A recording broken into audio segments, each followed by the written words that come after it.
You know how sometimes we can know where we're at and know where we've come from, but not know where we're going? And then other times we can know where we're going, know where we've come from, but not know where we're at. So if we are on this journey of personal growth, it's important that we understand the stages of growth. I know that there are going to be some of these stages you will be able to relate to. Some of these stages you might find a little bit confrontational. You might experience a bit of conviction, and that's okay, remember, it's not a bad thing.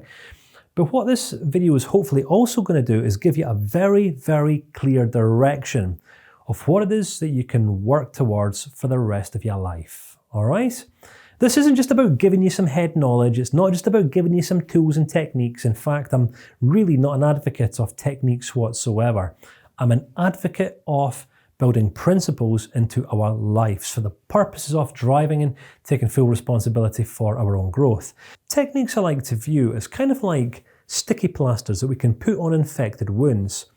Principles I like to view as disinfectant, or that antibacterial lotion that we use to gouge infection out of infected wounds. So why would we want to settle for sticky plasters or elastoplasts when we can just take a bit of a sting, experience a little bit of mild discomfort, and have our infected wounds disinfected and cleansed from within instead? All right? I'm telling so many stories. Are you catching what I'm cooking? Are you seeing what I'm saying? Are you hearing me right now? I'm speaking to you based on different representational styles. I'm leading you by example. Hopefully, I'm showing you how it is that you can engage with the largest possible audience. Now, you might be thinking, Kane, who are you to tell me? Why should I listen to you? Well, you don't have to listen to me. But there are around about 600,000 or 700,000 people around the world listening to me. Got a number of quite popular selling courses and a couple of popular books, and I'm a man in high demand. So whilst many people might not like what I have to say, many people do, and I've built a significant career through the process and a stable livelihood, which means that I've possibly learned a few lessons along the way that you could really benefit from picking up, if you will, and I catch what I'm cooking. But many people live their lives in a state of ignorance, all right? Do you know what it means to live life in a state of ignorance? I believe that there is a fate for the ignorant, all right? And this is everything apart from growth, all right? I don't honestly believe that we can afford not to commit to growth in life. If we are not committing to growing and moving forward, then what we're committing to is remaining the same.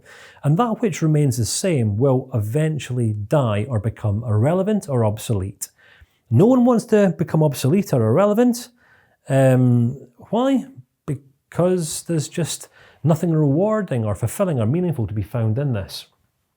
But what is it that leaves people grounded in a state of ignorance throughout their days? Some people for the entirety of a lifetime.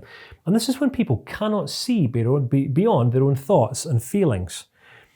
All right, now, if you think about it, does society enable people to move beyond ignorance, or does much of society actually really encourage ignorance? Well, I'm going to propose that much of society's infrastructure really encourages ignorance. Why?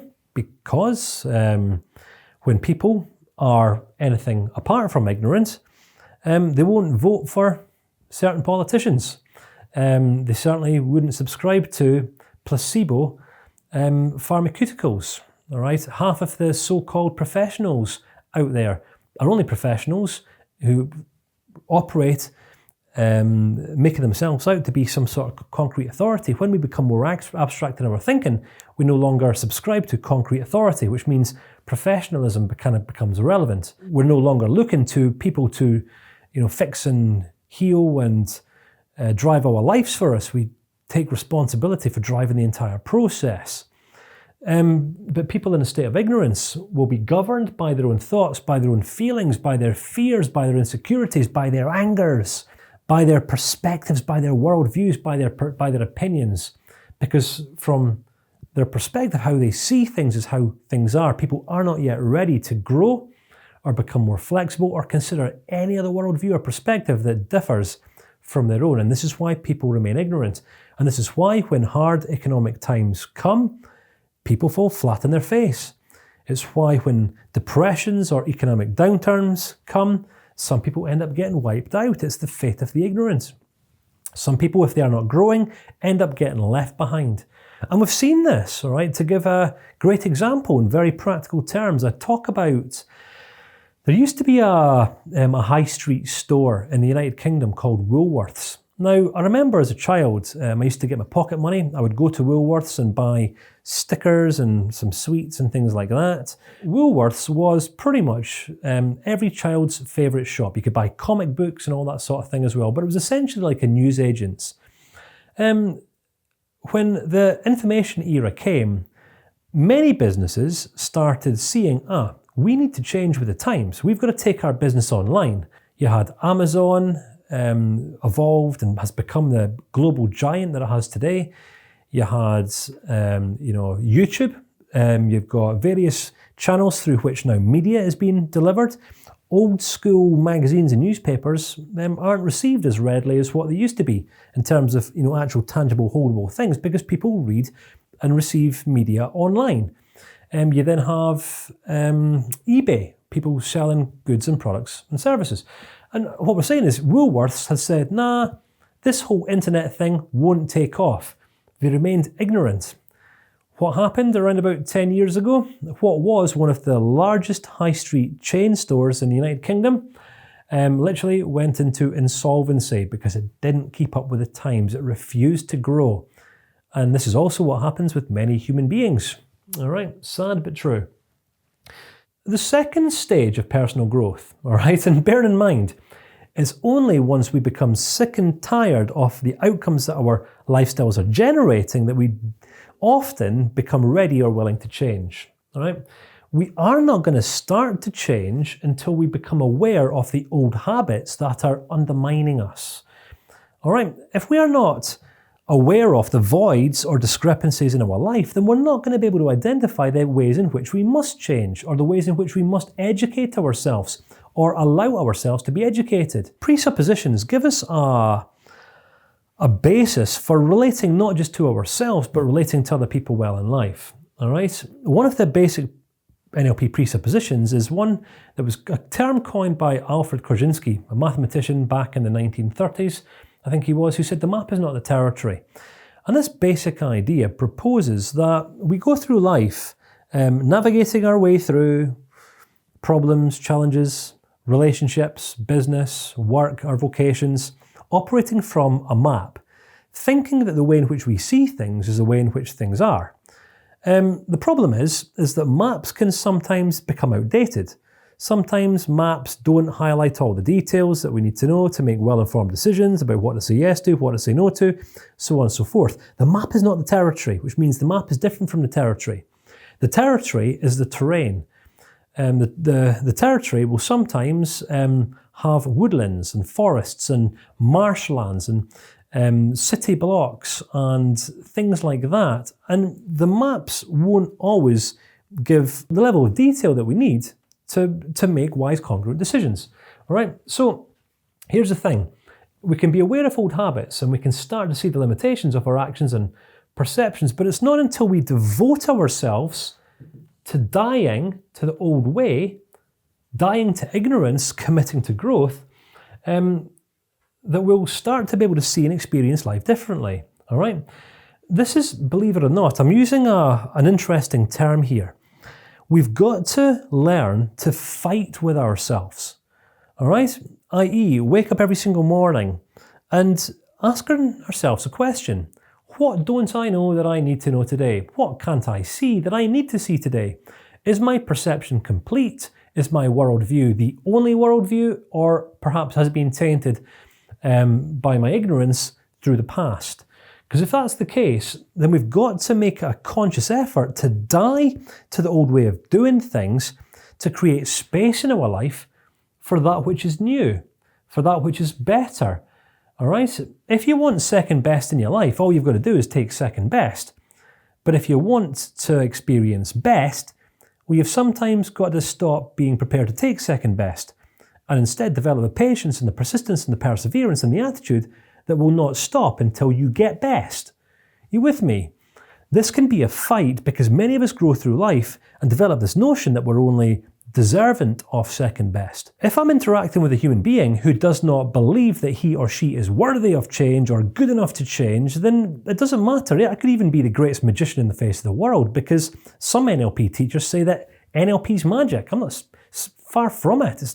Magic isn't involved in this. Very, very practical, very pragmatic, very commonsensical, even though common sense isn't so common these days.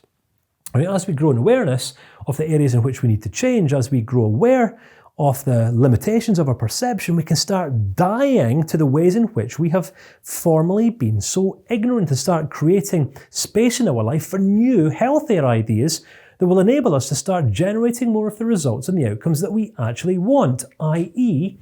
desired state. All right, the ideal conditions that we want in our lives.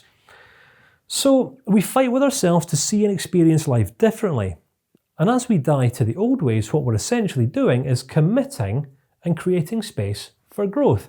We commit to growth and maturing before all things. And why is this important? Because until we make a committed decision to change and grow, nothing grows. So we go through life learning unconsciously. But at some point in our lives, we've got to make a decision to start learning consciously. So our commitment to growth involves our commitment to becoming better.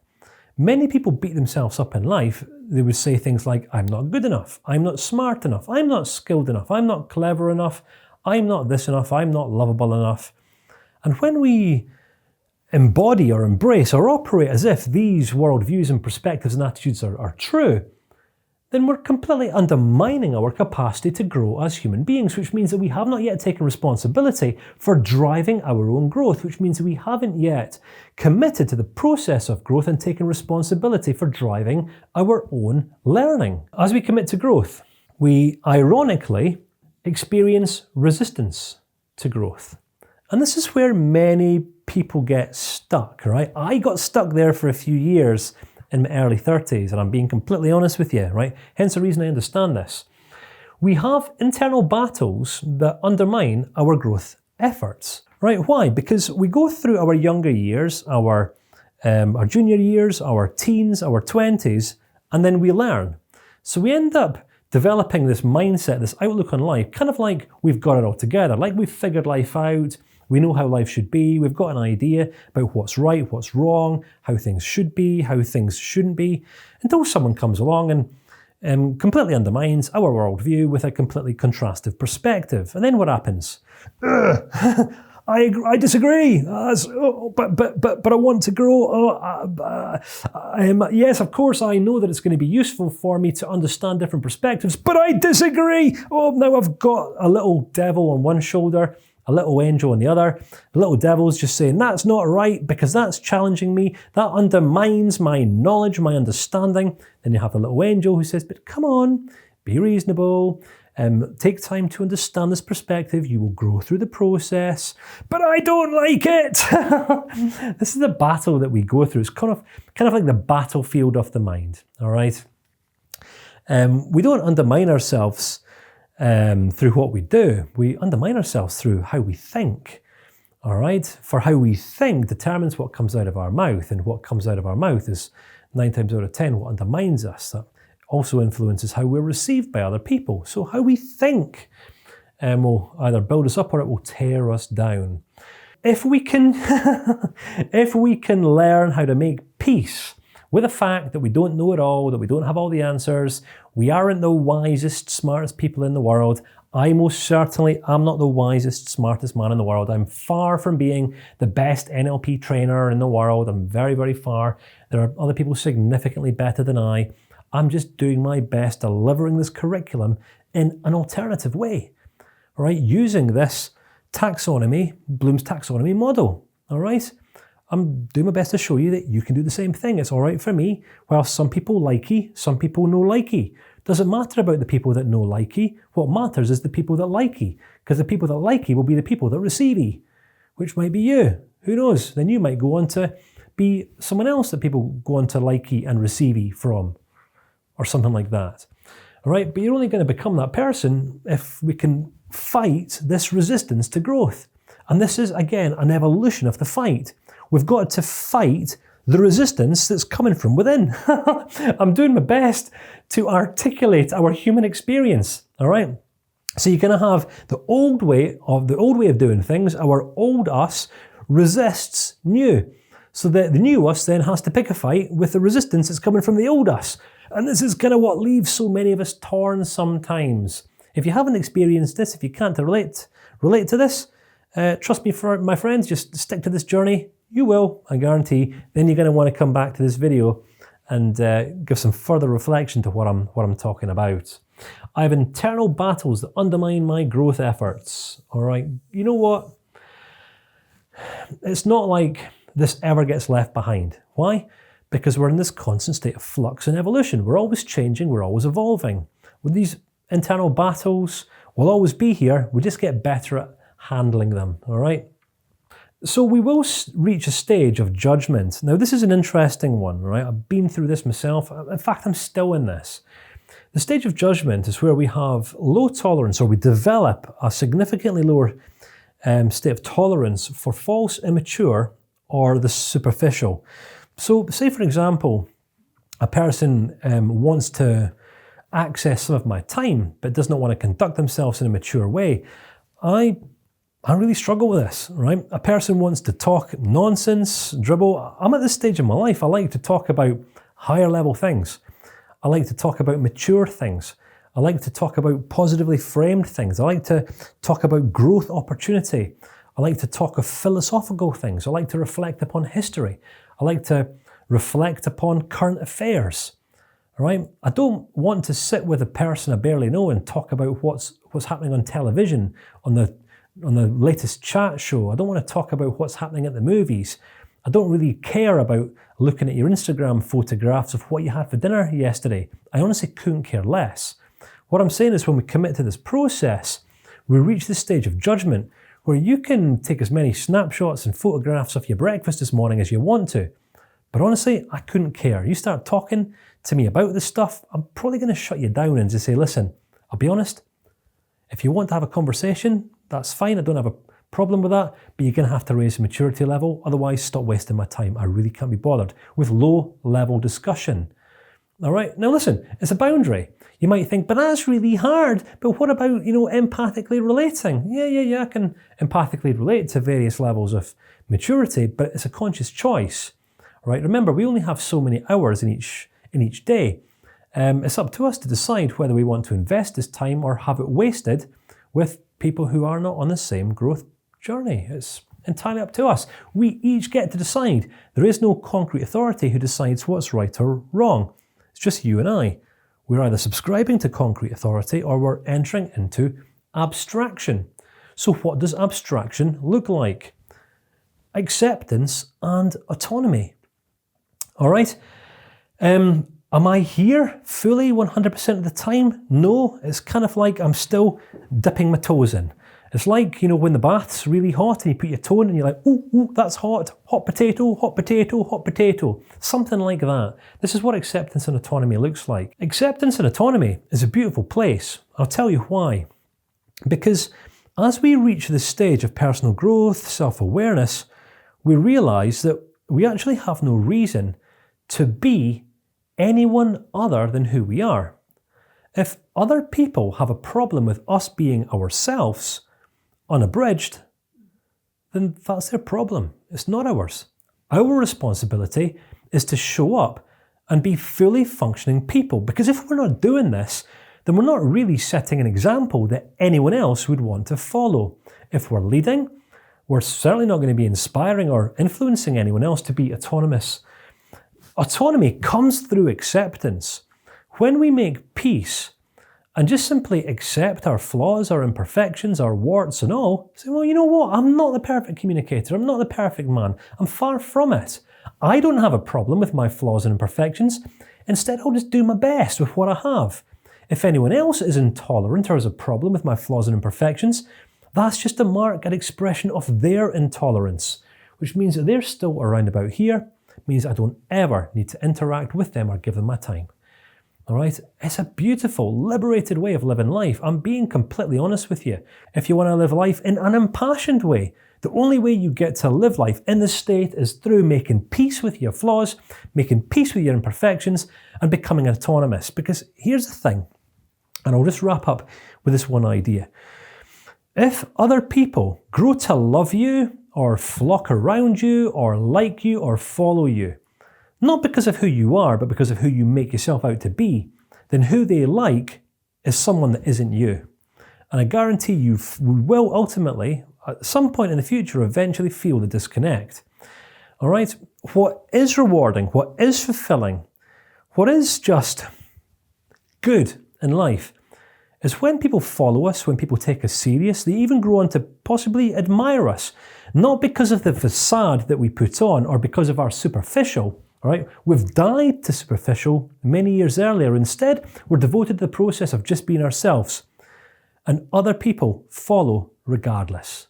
It means that we're okay just being who we are, turning up each day, communicating our message, sharing what value and the insights that we've learned along the way in our own unique fashion. What other way would there possibly be to live a liberated and meaningful life?